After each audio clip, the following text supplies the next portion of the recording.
Trampın səbr kasası daşır. Putinlə Zelenski isə yola gəlmir. Dünya qarşısında suya düşən vəd. Amerika Birləşmiş Ştatları prezidenti Donald Trump'ın Rusiya-Ukrayna müharibəsində atəşkəsə nail olmaq cəhdləri hələ ki nəticə vermir. Tərəflər bir-birinin ərazisində hərbi əməliyyatları davam etdirirlər. Ancaq bu ilin fevralında Trump Moskva ilə Kiyev arasında atəşkəslə bağlı fəaliyyətə başlayanda elə təəssürat yaranırdı ki, tezliklə atəşkəs elan olunacaq. Bununla da müharibənin bitməsi üçün şərait yaranacaq. Donald Trump'ın prezidentliyinin ikinci dönəminin 100 günlüyü aprelin 29-unda tamam olacaq. Həmin gün onun Michigan ştatının Macomb dairəsində bayram ovqatlı miting keçirməsi planlaşdırılıb. Belə ehtimal edilirdi ki, Trump 100 günlüyünə qədər Rusiya ilə Ukrayna arasında atəşkəsə də nail olacaq.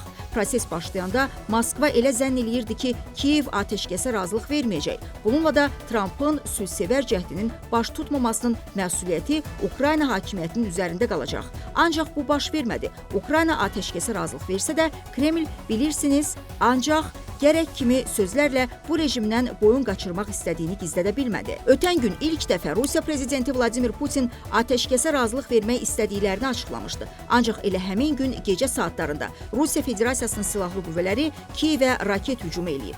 Donald Trump'ın Rusiyalı həmkarını Ukraynaya zərbələri dayandıraraq sülh sazişi imzalamağa çağırışından sonra bu əməliyyat Moskvanın atəşkəsə, sülhə yanaşmasının nümayişi idi. Beləliklə, atəşkəs Rusiyadan, Vladimir Putinin razılığından asılıdır.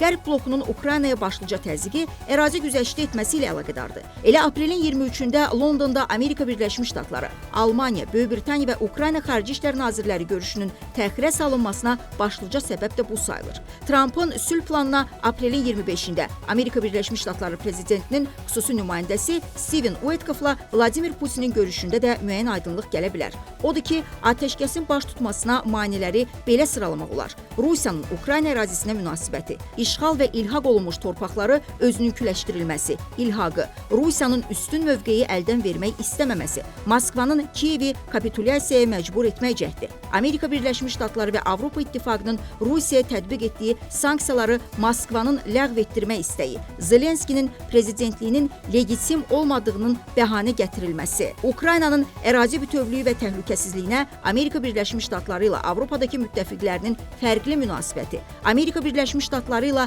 Avropadakı müttəfiqlərinin Ukraynaya nəzarəti bölməkdə çətinliyi, beynəlxalq ictimaiyyətin məsələyə laqeyd yanaşması, Çin, Şimali Koreya, İran tərəfindən Rusiyanın dəstəklənməsi, Rusiya ordusunda dövlətlərarası hərbi yardım haqqında müqavilə əsasında hərbçilərin döyüşməsi, müharibədə işğalçı ilə işğala məruz qalana eyni dərəcədə münasibətin göstərilməsi, Böyük Britaniyadan fərqli olaraq Amerika Birləşmiş Ştatlarının Rusiyanı işğalçı olaraq tanımaması, Rusiyanı dəstəkləyən açıq və gizli qüvvələrin Ukraynanın ərazi bütövlüyünə hörmətsizliyi, BMT nizamnaməsi, beynəlxalq hüququn fəaliyyətsizliyi, Rusiyanın Ukraynaya sülh məramlıların yerləşdirilməsinə qarşı çıxması, Ukraynadakı müharibəyə görə Rusiyaya yardım edən dövlətlərə sanksiya və ya başqa məhdudlaşdırıcı tədbirlərin görülməməsi. Odur ki, Vladimir Putinlə Donald Trump şəxsən görüşsə belə Ukrayna ilə bağlı sülh planının belə tezliklə reallaşacağı ehtimalı azdır. Bunun üçün şərtlərin ödənməsi vacibdir. Ərazi bütövlüyü vacib şərtdir.